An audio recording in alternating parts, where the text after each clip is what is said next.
Hi, it's Mike from Mike's Unboxing Reviews and How To, and on today's video, I'm going to take a look at the ASUS ROG Strix Impact 3. This is the latest version of the Impact range, and this one is, as you've probably guessed already, the wired version. And not so long ago, I actually did a review of the wireless version, which is this one here, which I actually managed to pick up on Amazon for a spectacular price, basically less than half price. And as luck would have it, I really did like that mouse, but I do kind of miss having a cord.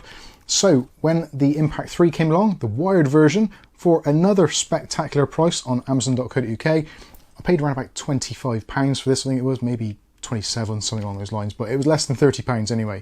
Normally this retails for about £44, and it's actually still worth the money. I'm very impressed with this mouse indeed. It's a very lightweight mouse, comes in at 59 grams, which isn't in the super lightweight category, but certainly is a noticeable difference. If you're used to kind of 70 to 80 gram mice, you will feel it to be more snappy, more responsive.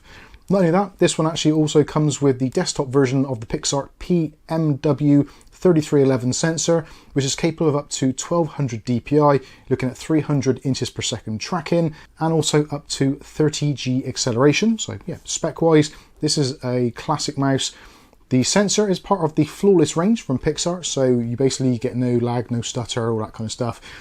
These have come on a long way, and in actual fact, it's very similar to the 3395 sensor, although that is got a 4K polling rate, whereas this is 1000 Hertz. But still, for most people, this is going to be absolutely fine, and it means you don't have to spend an absolute fortune, which is obviously great.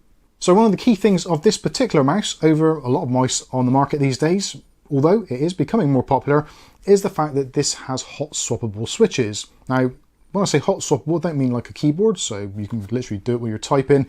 There is some disassembly required, which is actually quite straightforward. You undo two screws on the bottom there. Don't have to disturb the actual PTFE pads, of which there are 100% Teflon PTFE slides on there. So that is great. And the covers for the actual screws, they're just normal stickers. So you can peel those off and put them to one side, or just leave them off if there's a chance you're going to take it apart again. So I have done two screws, PH0 head on there, and you can take those apart, take the bottom off, get access to it, and you can see from some of the footage earlier, it's extremely easy. The switches are not soldered, they're in holders, so what we do is a little wiggle and you can remove the 3-pin switches. And then of course you can replace the switches in here with switches of your choice, should you want to, although realistically you probably don't want to. The ROG switches in here are up to 70 million clicks, and for me they've got just the perfect balance of enough pressure but enough resistance as well to make it feel nice and firm. And also the buttons, there's very, very little pre-travel. So when you are clicking, it's pretty much straight away. So yeah, I like that a lot. Very nice. The shape of the mouse as well is slightly different. So if you're thinking, well, I like the wireless version, Mike, so what's the difference? Well, there is actually a little bit of difference. So this one is actually a little bit bigger. So it has more length to it, which actually was some of the things which commented on the previous one, that it was a little bit on the stubby side. So people with smaller hands would find it absolutely great, or medium-sized hands, but those of you with larger hands would find the mouse a little bit too small and the hump slightly uncomfortable. With this one, you've got a little bit more length there, about 10 millimeters in length, but 10 millimeters does make a difference, believe it or not. And also the actual hump is more kind of flattened out, so not so much of a pronounced hump at the back, whereas with the wireless version, there's quite a slope to it as well. So this actually feels very, very comfortable indeed. Another notable difference, obviously, is the fact that this is wired only, whereas the other one, the wireless, is wireless only. So unfortunately, there was never an option of actually using the wireless one with a cable. There isn't an option, so if you do prefer a cabled mouse, then this one is the one to go for. Also, the cable is actually quite nice, 2 meters in length, and it's got ASUS power cord on there to give it a nice soft feel to it, and it doesn't kind of drag or anything on surfaces, so that is yeah, pretty good, especially for high-speed gaming. Another small difference, but something which some people may take advantage of, is the fact that you've got 2 zones of RGB lighting. So one of which you've got on the wheel itself, and also on the ROG logo on the back. Whereas with the wireless version, you only get the illuminated wheel, and the ROG logo is just embossed. So potentially that might be something which may swing your decision one way or the other. Now, of course, with the mouse being part of the ASUS ROG and Strix and all that kind of stuff, this does integrate very nicely with Armoury Crate, should you be crazy enough to install it these days.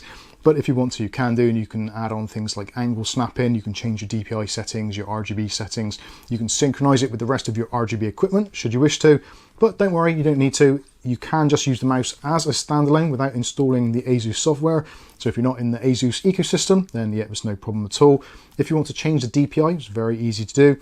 On the bottom, there is a dedicated DPI button, which as default will switch through 4 different DPIs. So I think it's 800, 1200 and 1600, maybe 3200 as well. There's a few settings. I'll try and get up on the screen for you so you can see it exactly.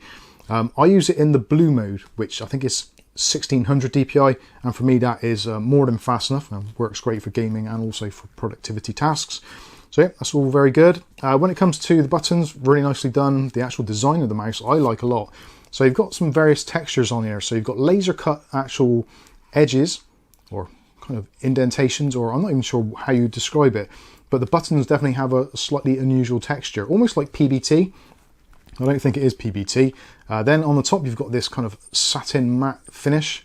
And then on the sides, you've got a little bit of grip there in a kind of, there's a line design. I'm not too sure what you'd call that either, but it's very, very small and looks almost smooth, but actually when you feel it, you can feel it's got like ridged sections to it. So nice and grippy, and that is on both sides. This is essentially an ambidextrous mouse, so lefties or righties are going to be absolutely at home with this because of its kind of symmetrical shape. The only downside being is if you are a lefty only and you want your back and forward buttons actually on the other side, then that isn't going to be the case. So you are going to have to get used to using them with your kind of pinkies or whatever, which I generally do anyway. So my kind of custom grip, which I use, I find this to be really nice and comfortable, very easy to use, very, very responsive. Great in games and all that kind of stuff, and very low latency, as I said earlier. When it comes to the actual size of it, I didn't mention the actual size. So the size of this is 126 millimeters in length. You're looking at 62 millimeters in width and a maximum height of 39 millimeters. So yeah, it's relatively compact for what it is, and again, only 59 grams as well. So it does feel very lightweight. Although the construction quality is absolutely excellent, and even just really trying to crush the sides, I'm getting a little bit of a click there, but that is an extraordinary amount of pressure I'm putting on that. In terms of the actual design itself, it's very well done, even though I've taken this apart. And actually, we should mention that as well. When you take this apart, I actually got caught out by this and I was frustrating and I was using many cuss words, but if you do take it apart, where the actual cable goes in here, the USB cable, it goes into like a holder, and it seems to me that when you take it off, it kind of comes out of that holder. So do make sure you put it in around the right way. In order to know that, you'll notice there is a slight kind of incline from the USB cable coming out, so it goes slightly upward. If you put it in and it looks like it's angled either straight or slightly down, it's in around the wrong way. And then when you put it back together, the buttons are horrible. It works and you think it's all done right, but the buttons become very mushy. There's way too much pre-travel. It just feels awful. And I was like, well, something's definitely wrong here. So I took it apart, twisted that cable around 180 degrees in the holder, and yeah, it went back together. It's absolutely fine. It feels great. And again, it's still extremely strong, very rigid, even though it's only 59 grams, which I can't believe how well this has been made for that kind of lightweight design.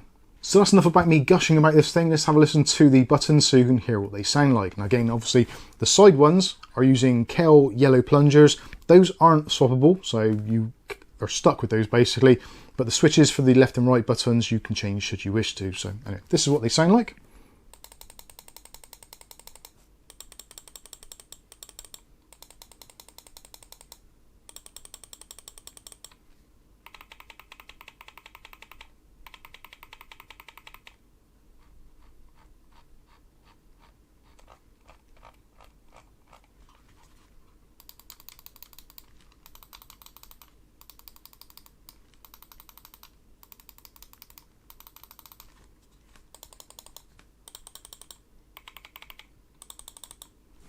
So there you go, pretty nice overall, nice sound to it. Again, I really like this mouse.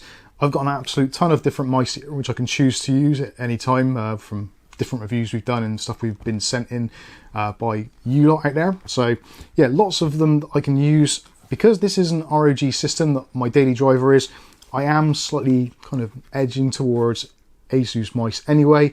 And for me, this one, even though actually at the moment, this is probably the cheapest mouse I've got here, this is the one that I keep on going back to. It just has such a nice weight to it, such a nice feel. It travels very smoothly. It's really accurate. So when I'm trying to do video editing and get those little tiny little figures in sliding boxes around, it's really accurate for that. And when I've got some free time for playing some CSGO or something, yeah, it's just absolutely brilliant. And I absolutely love it. I really do. My only consideration is the fact that I did pick this up for kind of less than £30, so that is an absolute bargain. But if you're paying the full price, around about £40 to £50, depending on where you're shopping, then there are other options about which you probably could take a look at. But I think in terms of what I paid for it, and if you can get a similar bargain, or if you see it on offer for in the mid-30s, I think this is definitely well worth picking up. But what I think about it isn't important, what you think about it is. So let us know in the comment section what your thoughts are, and would you still have any faith in buying from ASUS? There's been a lot of controversy recently with ASUS in the tech media. For something as low priced as a mouse, could you risk it? Let me know in the comments, I'll be very interested to hear. I think that's going to wrap this one up. I've been Mike, this is Mike's Unboxing Reviews and How To, and hopefully we'll catch you in the very next video. Thanks for watching.